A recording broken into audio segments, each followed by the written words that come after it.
Antara sifat ma'aninya bagi Tuhan tu kudrat. Artinya kuasa. Bagaimana kudrat Tuhan? Laisa kamitslihi syai' mukhalafatuhu lil hawadis. Sifat mukhalafah ni jangan faham atas mukhalafah saja. Dia terpakai pada semua perkara berkaitan dengan Tuhan. Kena ingat. Bila sebut mukhalafah ni, ada orang kata sifat-sifat ni hanya berkait disepitkan. Sifat nafsiyah ni, salbiyah ni dikaitkan kepada zat Tuhan je. Tak. Bila sebut mukhalafah ni bukan saja zat dia, sifat dia juga gitu. Sama juga qiyamu bi nafsi. Ada orang faham qiyamu bi nafsi ni zat, dengan erti zat tu tidak berhajat kepada yang lain. Diri Tuhan tu, zat Tuhan tidak berhajat kepada pencipta. Maksudnya dia wujud tanpa pencipta. Tak ada orang yang buat dia. Tak berhajat kepada pencipta. Dia faham setakat tu? Tak. Qiyamu bi nafsi ni bukan pada zat saja, bahkan juga pada af'al, sifat dan yang lain. Bahawa sifat Tuhan tu tidak berhajat kepada yang lain. Perbuatan Tuhan tidak berhajat kepada yang lain. Jadi sifat salbiyah ni terpakai pada semua perkara yang berkaitan dengan Tuhan. Macam kidam juga. Yang kidam tu bukan zat saja, bahkan segala sifat-sifatnya lain juga. Kena faham gitu. Ada orang yang sepik situ. Oh, ya qiyamu bi nafsi ni zat saja. Ada. Tidak berhajat tu pada semua perkara yang berkaitan dengan Tuhan, tidak berhajat kepada yang lain.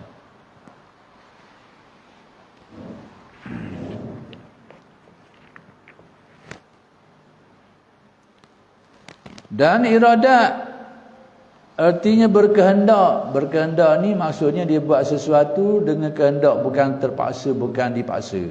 Itu maksud berkehendak tu. Sebab bila sebut tidak berkehendak ni berarti dia terpaksa atau dipaksa. Jadi bila sebut terpaksa, dipaksa, itu artinya lemah lah tu, arti lemah. Apa yang berlaku dengan terpaksa buat, dipaksa buat, tanda orang tu lemah tu.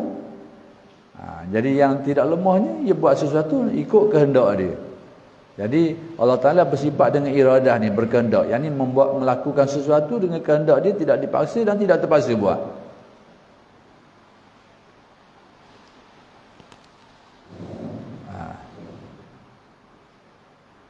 Yang ta'aluk keduanya, kudrat dan iradat dia ada ta'aluk. Apa benda ta'aluk? Memang buka kitab pening kepala ayat itu tulis tu. Begitu begini pening. Kali tidur terus. Tak faham ke ta'aluk. Ambil guna bahasa mudah. Bahasa kitab, bahasa payah lah. Tapi tak nak salah, memang cara tulis tu kitab gitu. Takkan nak tulis barang-barang. Kau pening orang. Jadi penulis kitab ni guna kaedah ta'bir yang paling baik untuk disampaikan. Tapi bila dia gunakan kaedah paling baik untuk menyampaikan tu, jadi payah ayat tu. Sebab nak kabur ayat kemah ni, payah ayat kemah. Macam ayat lawyer kot, lawyer. Nak tulis ayat bukan tulis ayat barang-barang. Nak suruh boleh tulis ayat lawyer ni. Jadi sudah tentu ayat tu akan jadi payah. Payah. Ayat kemah ni payah. Tapi kalau tulis dok kemah, orang boleh faham secara, orang boleh salah faham. Sama kat kita. Dah apa tulis ayat payah? Memang nak tulis kitab kena guna ayat payah. Supaya apa? Supaya kemah penulisan tu. Tak nak lagi dah. Tapi masa menghurai, guna ayat mudah lah. Masa nak hurai ni. Gunalah ayat lain untuk memudahkan dia. Tapi hak yang jadi isu sekarang, bahasa tua. Kitab ni ayat tak payah dah. Bahasa kita tua. Kena tukar bahasa muda. Ejaan tua, bahasa pun tua. Itu hak payah situnya. Jadi hak tu boleh ubah. Bahasa tua tukar kepada bahasa muda, tulisan tua tukar kepada tulisan muda. Dah bumi aja berwarming. Boom. Bumi ni aja boom, berwarming. Sudah ada satu perkataan. Bera jimbera. Benda. Benda ni. Ali pun tak tahu. Benda pula berajim bera ni.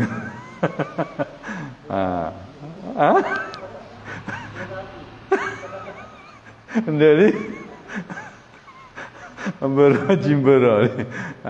Itu perkataan lain bagi liwat. Liwat. Orang panggil berjubur. Tapi orang tak biasa pernah pula Jimbera ni. Tak ke pening. Tak ke pening. Tu bahasa tua, tulisan tua. Memang payah dari segitu. Ejaan pun payah. Struktur ayat pun payah. Tu boleh ubah. Tapi nak cari kitab mudah hampir-hampir tak ada. Memang ayat nak tulis kitab ni ditulis oleh pengarang supaya kemas, tidak memberi faham yang salah. Memang ayat tu akan jadi romik macamlah ayat lawyer. Tapi menghuraikan kena jelas. Jadi takluk ni apa benda? Kesang sifat tu. Kaitan sifat. Kudrat, kuasa. Kuasa nak buat benda. Kuasa atas benda. Tu. Kaitan dengan benda lain tu. Maka di situlah panggil takluk. Hubungan dia dengan benda lain. Kuasa. Kuasa benda. Kuasa mencipta, menjadikan, meniadakan. Meniadakan benda. Makhluk itu ni. Itu kesang dia tu. Kesang tu orang panggil ta'aluk. Bahasa mudah. Kalau ngaji kitab ni 2 bulan dah tu boleh faham lagi ni. 2 bulan kena molek dah nampak gambar molek lagi. Sebab bahasa kitab memang gitu.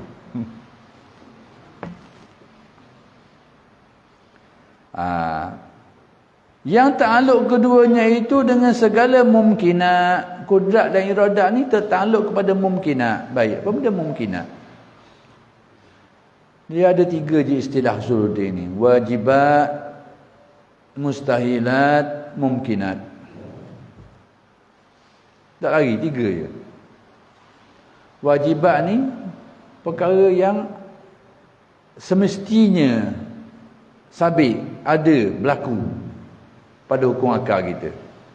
Iaitu segala sifat-sifat kesempurnaan Tuhan. Allah Ta'ala tu ada, Allah Ta'ala Maha Kuasa. Itu semua disebut wajibat. Segala perkara yang akan menetapkan mesti gitu. Dah apa benda mesti gitu? Segala hal yang berkaitan dengan Allah. Dan segala sifat kesempurnaan dia tu. Orang panggil wajibat semua tu. Mustahilat pula, lawan dia tu. Segala apa yang akan menetapkan benda tu tak mungkin berlaku. Jadi dia hanya melibatkan perkara yang mustahil bagi Allah. Jadi wajibat, mustahilat tu berkait dengan Allah je. Nampak ada? Ada pemungkinat. Yang segala perkara yang berkait dengan makhluk, orang panggil mumkinat. Dan sebab apa makhluk ni orang panggil mumkinat? Sebab status asal makhluk ni mungkin ada, mungkin tak ada. Kita ni sebelum ada status kita 2. Mungkin ada, mungkin tak ada. Status setiap makhluk itulah status dia. Mungkin ada, mungkin tak ada. Mana-mana makhluk yang sudah diciptakan, dia sudah ditetapkan oleh Tuhan supaya ada. Sudah ditetapkan. Tapi sebelum ada tu ada 2 kemungkinan ni. Boleh jadi ada, boleh jadi tak ada. Sebab tu makhluk seluruhnya dinamakan mumkinat. Dan makhluk tu apa benda? Selain daripada Allah adalah makhluk. Lain daripada Allah Ta'ala je, makhluk lah. Termasuk syurga, neraka, malaikat, arash, kursi, lauh mahfuz, tempat, itu, ini. Semua selain daripada Allah dinamakan makhluk. Cuma ulama' memecahkan makhluk pada 2 jenis. Makhluk ulwi, makhluk tinggi. Makhluk tinggi ni tinggi martabat lah, bukan tinggi kedudukan ni. Seperti makhluk-makhluk yang gaib, makhluk-makhluk rohani. Lauh mahfuz, qalam, lauh mahfuz, syurga, neraka, sidratul muntaha, arash, kursi, semua itu panggil makhluk yang ulwi, makhluk tinggi orang panggil. Ada makhluk yang sufli. Makhluk sufli ni makhluk kebendaan ni. Dunia bumi ni, manusia duduk sini, binatang, tumbuh-tumbuhan, batu batang, planet-planet yang berbenda ni, yang ada fizik dia ni, fizikal ni, yang berbenda ni, orang panggil makhluk yang sufli, makhluk rendah, taraf rendah. Tapi semuanya adalah makhluk.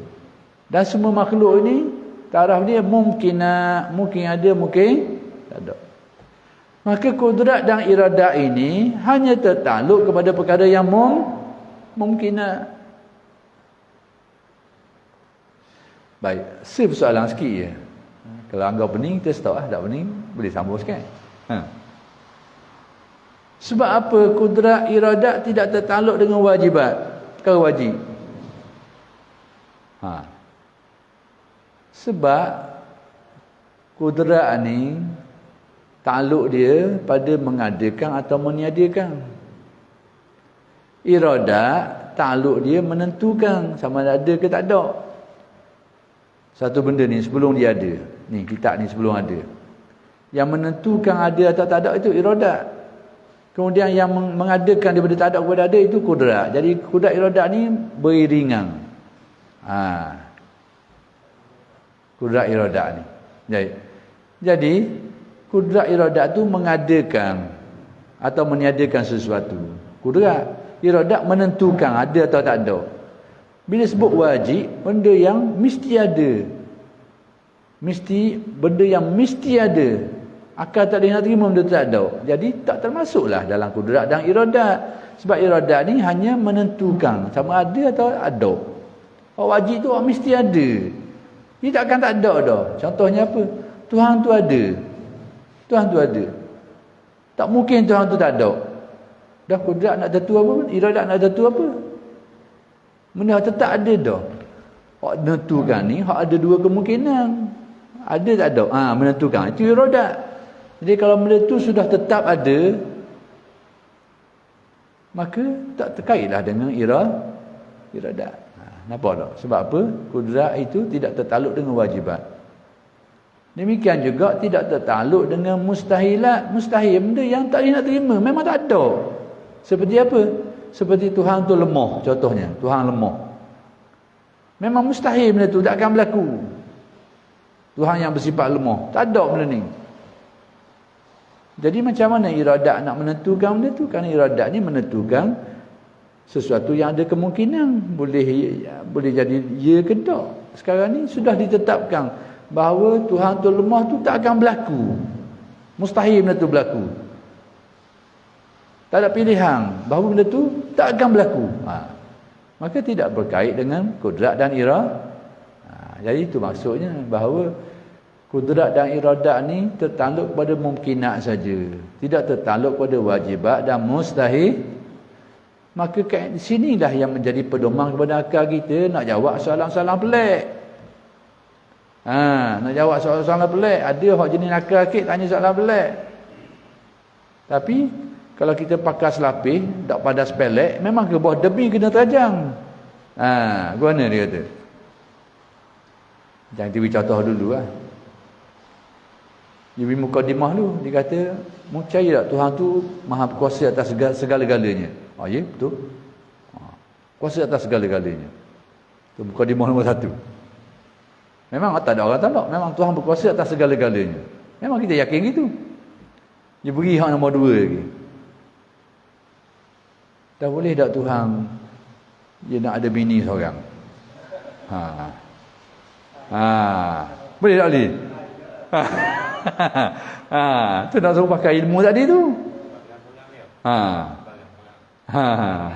Boleh tak Tuhan kalau dia nak bini seorang?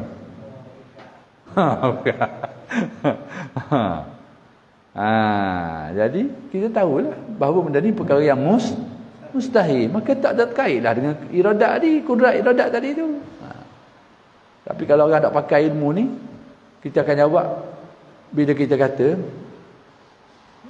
boleh tak Tuhan tu nak ada bini seorang? Kita akan jawab tak boleh. Orang tadi kan kata, tadi mu kata Tuhan boleh buat apa saja. Ni tak boleh pula dah. Ni langgar pagar lah ni. Sebab tu tadi tu, pagar tadi tu, mana wajibat, mana mustahilat, mana yang jaizat. Jadi sebab apa tak tertarik? Sebab benda ni benda yang mustahil. Tak akan berlaku benda tu. Tu dia. Kita ada pagar ni, kita kena sepelek dia orang tu. Allah Subhanahu Wa Taala alam. Begitu lah. Ini tekak tak apa bagus gimana ni.